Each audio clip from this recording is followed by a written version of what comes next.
Hi, welcome to The Cultural Barrier by Changing Suits. My name's Belle. And my name's Taj. On this week's episode, we'll be talking about cancel culture. Cancel culture. Taj, why are we talking about cancel culture? You always do that. You always act like you don't know why we're I talking do about know. I'm like, oh my God, this is a bit prickly. So Okay, so shall I say it? I was about to say it.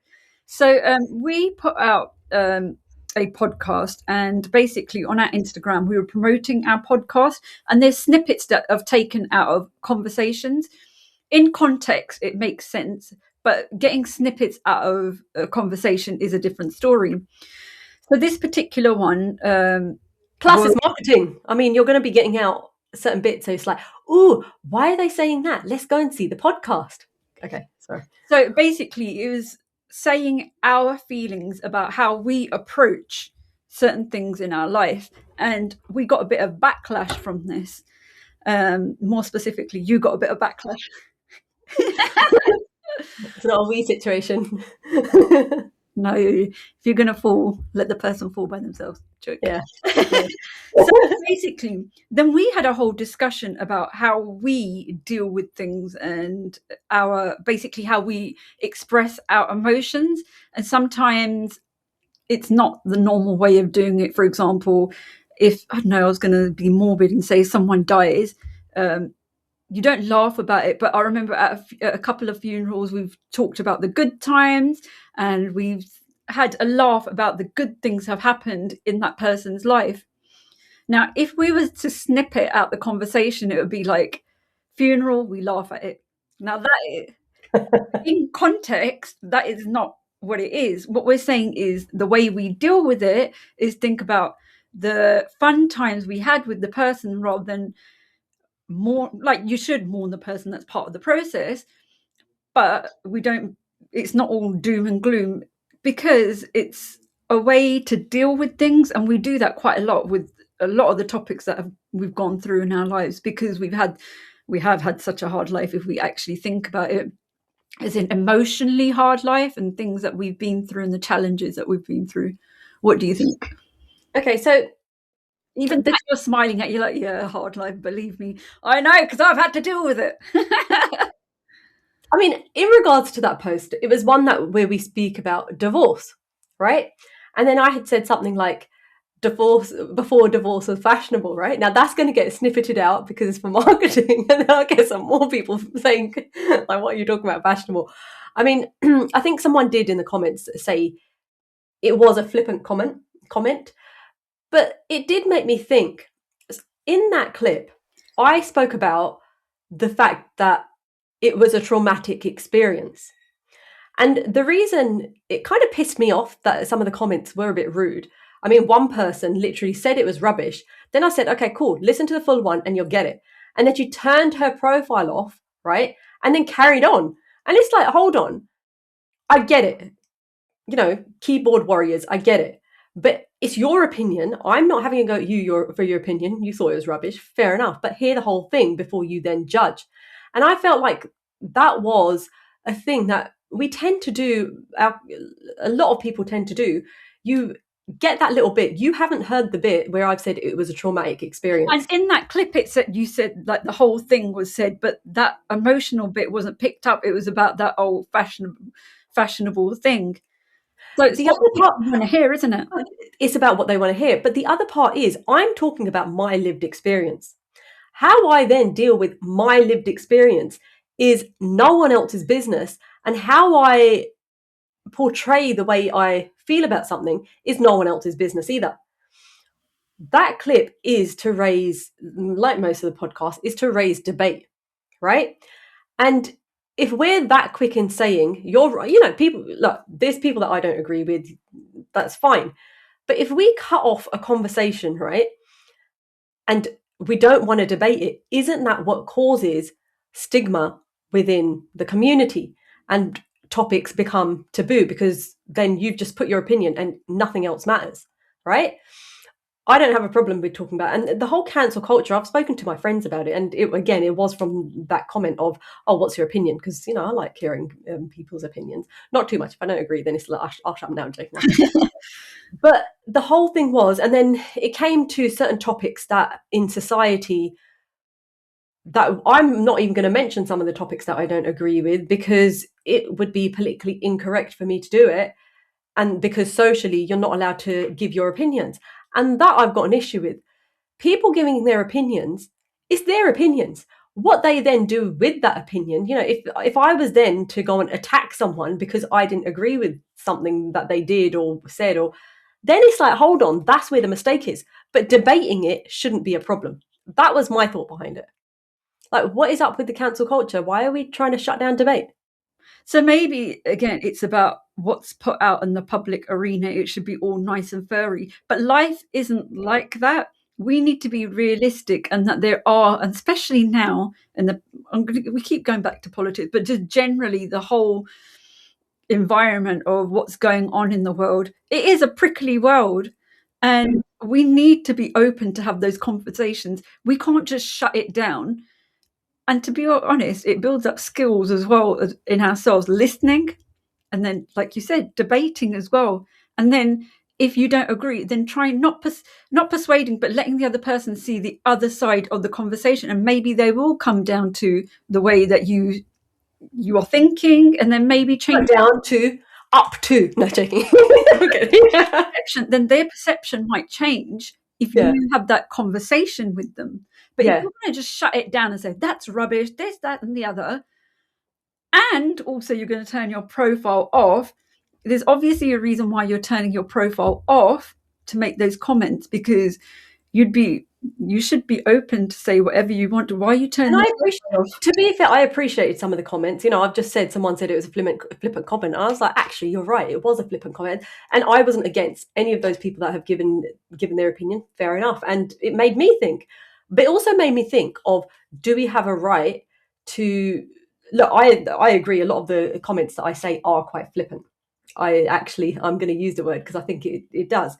But it does make you think, if you're going through something, or someone's going through something, that we all have to act the same for it to be acceptable that you have got an opinion. Yeah. And, for example, death. If someone is standing there laughing, we've spoken about how Granddad went to a funeral and he said, oh, he cracked a joke at the funeral, and we found it funny. We still find it funny. And obviously you have to be tactful of where you are. I mean, doing it in the middle of a funeral in front of people that, whatever, I get it, right? There's tact, but it's still up to someone else. If they want to cry at a funeral, they can cry. If they don't want to cry, that's fine. If you, that kind of thing, like, who are we to judge someone on the way they react to, having an opinion? I just don't get it. I don't get it. As long as it doesn't hurt anyone. Agreed. Then actually that could be argued as well, because anything that we say, one person could be like, yeah, go for it. Another person might be hurt. So do you just not say anything at all then? That's the question. But then this is the point. So we've actually had this conversation with, I'm going to go back to service providers, because we did a bit of a feedback session. And the whole thing was engaging with the South Asian community, because that's what we do. And it was the whole thing in the NHS. Are we asking people their ethnicity? And someone, a lot of respect for her for saying this, but she said that I don't tend to ask because I don't want to be seen as being racist. And that then flips the other question. Well, if you're not asking the question, that's not in the data, in which case it's not being, things aren't being resolved. And it's the same thing. Yeah. If we're too scared of having an opinion or sharing our opinions, then the issue is not being resolved. And that's what creates the stigma. The whole point of this podcast is trying to talk about these things, right? It's the intention, I would say, that is really important. What we've said to a lot of people that work with us that aren't from the communities, please be open with us. And we obviously have formed a relationship with those people, those services that we're saying be open with us, because we know that it's not coming from a bad place. Mm-hmm. Where there are situations when you're in a meeting and you're like, an odd, you know what I'm talking about, but an odd comment is thrown in and you're like, actually, that's a bit racist or something like that. Because I did have a meeting and someone did say to me, well, in this country, we don't do it like that. And I don't, in that particular circumstance, I think that person didn't realize that they were doing it just because they're around people, she even admitted, racist people. So maybe that's her language. But then Hold on. What meeting are you talking about? Because that's the NHS like This when we were on this the is other end of it. a different meeting. I'm not going to name names. I never No, name. no, no, no. That's fine. You're not thinking about the same experience where I was, right? Yeah, no, Because we've had that, this is a different and meeting. that was racist. Yeah, Yeah. but this person admitted that they had grown up in a racist environment. So this is obviously the language that they were using. But then I pointed out it's very important us to use the right language. The right language. Yeah, but this is the whole thing. If that's what you've grown up around and that is the language, then you don't know any different. But then it's the relationship building. We always go back to it's that relationship building if it's done out of spite. I'm going to add something else in here, and this will show when we've recorded this podcast.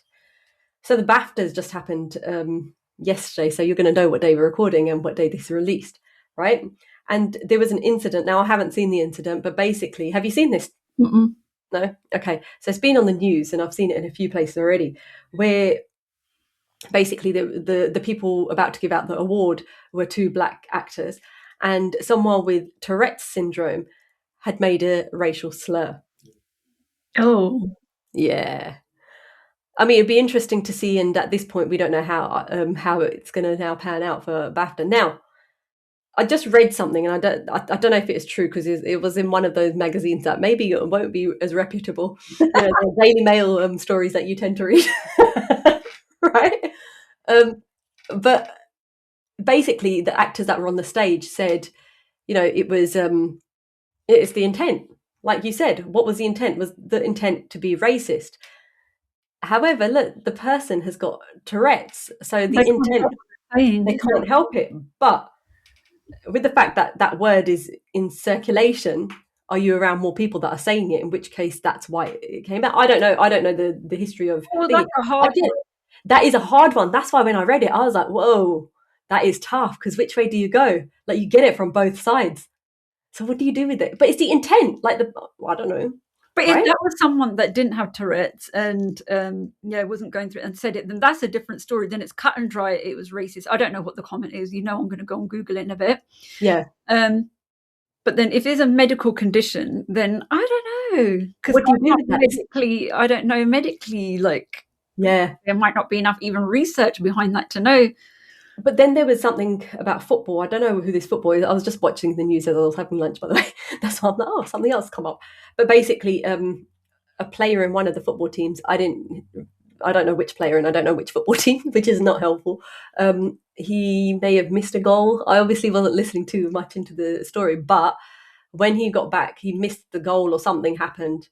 Just like, do you remember in the World Cup? Yeah, that was horrible. Yeah. And then you had the racist remarks about the fact that they missed it. I mean, them playing in the teams isn't a problem. When they get a goal, it's perfect. You're part of this team. And all of a sudden you miss a goal. You didn't do it intentionally because you wouldn't do that, I'm assuming. And all of a sudden, the stuff that's coming out on the internet is wrong. And that player then said, how is it that, again, we're in a time where there's not, people aren't reprimanded essentially for having opinions like that. It feels like times haven't changed, to be honest, and we're going backwards rather than forwards. Yeah. And I think, people, for example, the fact that we even pointed out that comment that was made on our social media, someone else would have just ignored it and carried on. I think there's oversensitive people like we are being that actually would get cancelled in that situation. And then there's those people that just push ahead and ignore what's happened, and they just go steaming ahead and they just carry on the line of whatever they're doing and say horrible stuff and continue with it, and nothing's happened about it. But then it does go back to if you deal with things in a certain way, right? What is the right way to deal with it? That's the biggest thing I thought. Like, I'm talking about my experience, not someone else's. So I've got every right to say whatever I want, right? And it was so. Do you see where I'm like? So do you not then give your opinion on things, or you say the standard thing? We all know what's right and wrong. We know what the society. Well, I suppose common sense isn't so common anymore. So I guess that's a bit here, there, and everywhere. So going back to the whole topic, cancel culture. Do you think people should be allowed to say what they want without getting cancelled? It depends, again, the intent. the intent of where it's coming from. If it's, oh God, again, I've come circled again. If it's hurting someone, if it's getting them kicked out of the country. But hold on, you said it yourself. If someone is hurt by your comment, like that example, like the social media thing, if someone's hurt by it, then are you wrong in saying it? No, I don't think you're wrong in saying. I think again, it should be an open conversation about what was said rather than beating that person with a stick. I think it's a difficult one because that is a blanket question, whereas we're just asking on that particular post. No, I'm not talking. No, I'm not talking. That was an example, but it makes you think of, as we're doing the podcast and we're giving our lived experiences. If I was to say something, because I do tend to brush things off. Like there's certain things that we won't be talking about on the podcast because they're too hard to talk about. But I'm not going to sit on the podcast and cry about it either. Oh, because that's another thing. Let's just talk about the crying thing as well. I see lately it's happening again where people will put on social media, will film themselves crying. I find that really weird. About what though? What they're crying about? I don't know, just something that's happened in their life. I think there's nothing wrong with crying and there's nothing wrong with being emotional. But I find it weird that you would record yourself being emotional. See, that's the kind of the clip that's going to get cut out. And you're talking about people being emotional. I'm sitting here laughing. Like, I don't know. I don't get it. So, you know that there was a star in Grey's Anatomy and then he passed away. Yeah. He passed away. So there was someone, is it Catherine Hegel? I don't know. She put a comment out and I saw it this morning. And she said something like, and I think her comment was really nice and I totally get it, right? She said something like, I don't tend to put, when I'm going through the grieving process, I don't tend to put messages out, but I will put this poem out, right? And she had a nice poem on there. And this is the thing, it's like, how much do you put on social media? Like, you know, when people say, oh, I miss you to someone that had died, it's like, well, hopefully they got internet and they're on Instagram. Well, I find it weird when someone says happy birthday and it's to their husband. And it's like, why don't you just go up to him and say happy birthday? Well, it's to tell everyone else that it's his birthday, so make sure you say happy birthday. No? Why can't you just say, why don't you say happy birthday to my husband? Well, that would be the alternative, actually saying. So I was listening to something, and they said, you know, when social media, Facebook being the main one at that point, came out, the whole thing was moving away from the whole current media to become your own celebrity, right? It was about being different. So if you didn't agree with, I don't know, something socially, it was a place for you to openly give your opinions, right? Yeah. That was what social media was about at that point. But the culture has shifted, or you could do different looks. Like you didn't agree with, it was about fashion. If you wanted to sort of have a different type of fashion than the times, that would be a good way to promote yourself, right? And then it's sort of come around, apparently, on social media where the algorithms work to a certain look that people are going to be looking at, like the Kim Kardashians, in which case it's come full circle around from going to, social media being there, from being different to then conforming to what society wants you to. Yeah, because you'll get more money out of it and you'd get more people that are logging into it. Why would you go, all right, you might do it. You might have someone that's different and it attracts people because they want to be different. Then that would be a good algorithm. But then if it's everyone's in with the Kardashians, big butt, big boobs, big lips kind of thing, then obviously that is the kind of thing that you want showing. Yeah. But then it does make you think social media is then obviously, which we know is playing into the game, then political sort of thoughts. Okay, the reason I'm thinking this, you know how this is going to go into economy and how governments then want to make cashless, don't use cards, everything's or transactions are done online. If the government doesn't agree with your opinion in that case, they can hold your cash and then you got nothing. So then it comes back to the whole thing of cancel culture, controlling the sort of narrative. You don't agree with my opinion, in which case, well, you're not allowed your cash, so you got nothing. And that is where we are at the moment. There are cases like that. Oh, so, yeah, you're right. Yeah. So are what is freedom, I suppose. Hiding your money underneath the mattress. You're going to get robbed when this goes out. I don't do that, by the way. That's all right. Don't come to my house. But you get what I mean. So the whole thing of, are we going to be open to debate? Are we listening to it? I was listening to something the other day about, I can't say the word, authoritarianism. Yeah. You can say it. I can't now because you're making authoritarian. Right? And this book was talking about how what is totalitarian. I can't say the word. But basically, democracy versus authoritarianism. Yeah.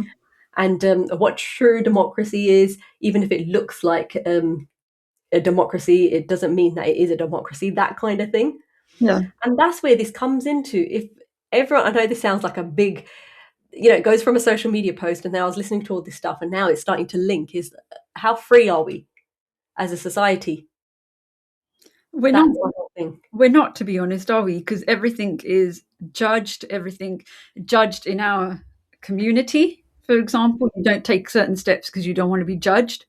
And then other things, well, it depends how far you take it. If you let that judgment stop you. Okay, and this was the other part of this. I know, going back to the comment, I know, keeps the touching base with it, but that was the reason for this podcast. Now I'm 40. I'm sure everyone knows I'm 40 now, right? When I saw those comments, I was like, do I answer as myself, me, or do I answer professionally because it's under the organization? Guess what I did? I went professional, baby. I went professional. And so you should. And so I should, which was the right thing to do, right? But had I not done it on a professional platform, the reply would have been very different. But that's what happens when you work for an organization. It has to be... You have to conform. Yeah, because you have to do it from what the organization, like, their view on it. And you have to be very neutral on that. You can't have a solid, hard opinion on this and hard opinion on that, because it just doesn't work, because an organization is a separate entity. Legal and morally illegal. Yeah, and this is the thing, and that's something I learned a few years ago when a comment that I put out on social media was taken the wrong way, and I couldn't say anything because I shouldn't have put that comment out. It wasn't a wrong comment, but I saw how actually you need to be careful under what guise, GUISE, you're putting it out on. Very interesting stuff. So, I mean, I don't think there's too much to say. I think now I'm 40, I did care less. Actually, I did. Like the end of the world, 40. Well, not the start of the world. No, but what I'm saying is I like analysing things, which is what we're doing. And is there something that I need to change? And my opinion, I did take one of them. I'll use the word flippant. But am I wrong in what I said? I know there's people won't agree with me, but I don't think so. It was my opinion. It was my lived experience. It's not up to someone else to tell me how I should take my experience. So I'm not going to change my opinion on that, but I take it on board. Yeah. And it's a short one, but yeah, we do think about what people say is the point. And on that point, it's goodbye from me. And goodbye from me.